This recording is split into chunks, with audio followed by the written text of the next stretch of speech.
Call कर रही है वो या तो पहुंच से बाहर है या अभी बंद है। कृपया बाद में फिर से प्रयास करें।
फिर से प्रयास करें।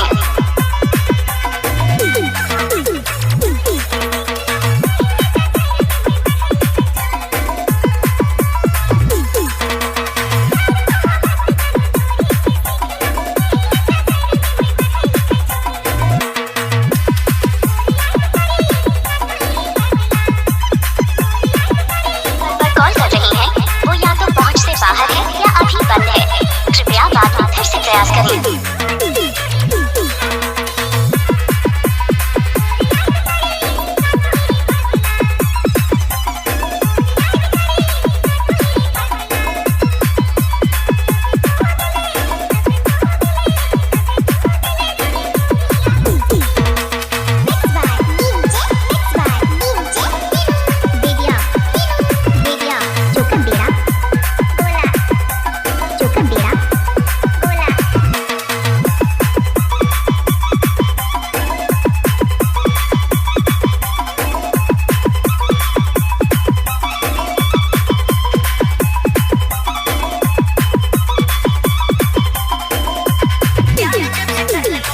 कॉल कर रही हैं वो या तो पहुंच से बाहर है या अभी बंद है।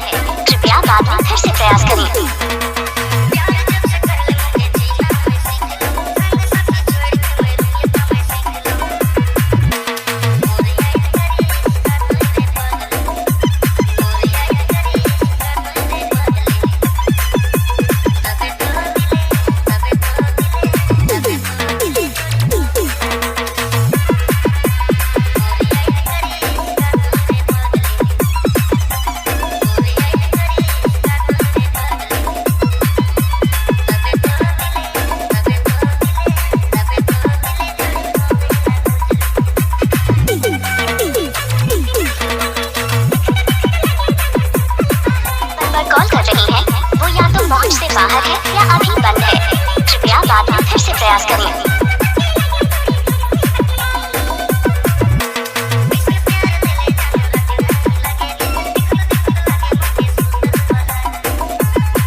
पर कॉल कर रही हैं वो या तो पहुंच से बाहर है या अभी बंद है।